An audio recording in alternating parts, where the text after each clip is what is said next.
Sinalubong ng protesta ang pagbisita ni Pangulong Noynoy Aquino sa Iloilo City. Dalawang rallyista ang inaresto matapos magsisigaw habang nagtatalumpati ang Pangulo. Nasa Iloilo si Aquino para inspeksyonin ang ilang infrastructure projects. Pero dahil kasama niya ang ilang taga-Liberal Party, ang pagbisita tila nagmistula raw kampanya. Live mula sa Iloilo City, may report si Mariz Umali. Mariz?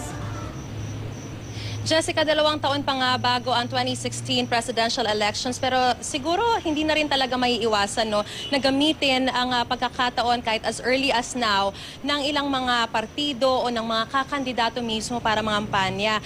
Pero hindi naman din talaga may iwasan yung mga kokontra gaya ng nasaksihan natin kanina kahit pa itinuturing na baluarte ng Pangulong Aquino itong Iloilo. Narito nga sa Iloilo si Pangulong Noynoy Aquino para pasinayaan ang aabot sa 4 billion peso infrastructure project ng pamahalaan.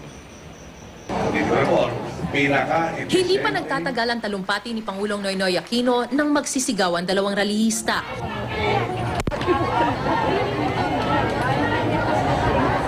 Napatigil ang Pangulo.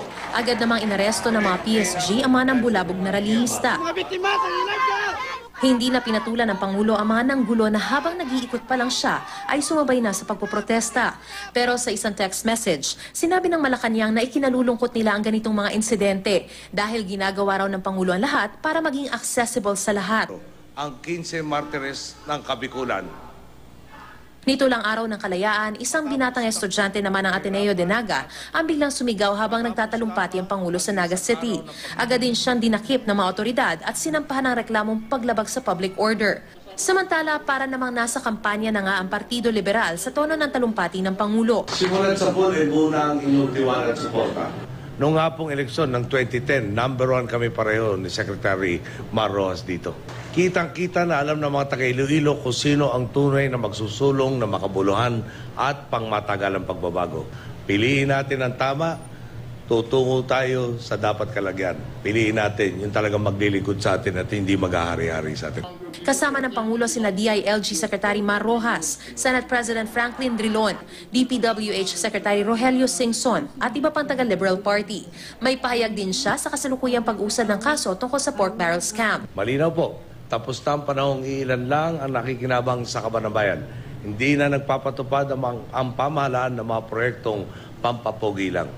Nagawa ring magbiro ng Pangulo tungkol sa kanyang love life. Kailangan ako mag-practice na Ilonggo. No? Dahil baka pag uwi ko ng Tarlac, masabi lang, sa Iloilo pala meron 10-lane road. Sa Tarlac, ni panaginip po nung 10-lane, wala pa. Baka sabihin pala, baka minililigawan ka ng Ilongga. Nung araw ho, Montik. Naroon ang Pangulo para pasinayaan ang ilang proyekto. Layon daw ng siyam na major infrastructure projects na ito kabilang na yung pagpapalawak ng mga kalsada, pati na rin yung pagpapatayo ng mga social housing units gaya nito at pati na rin ng mga tulay na lalo pang mapabuti yung kanilang turismo, negosyo, yung mga social programs at pati na rin yung connectivity hindi lamang dito sa Iloilo kundi pati na rin sa buong Western Visayas. Samantala, nasa Iloilo rin kanina si Vice President Jejo Marbinay para dumalo sa isang event ng Integrated Bar of the Philippines. Animoy nasa kampanya na rin si Binay na naglibot sa lungsod. Jessica, kaninang hapon ay umuwi na rin si Pangulong Noynoy Aquino sa Maynila para gawin ng iba pa niyang mga trabaho. Jessica? Maraming salamat sa iyo, Mariz Umali.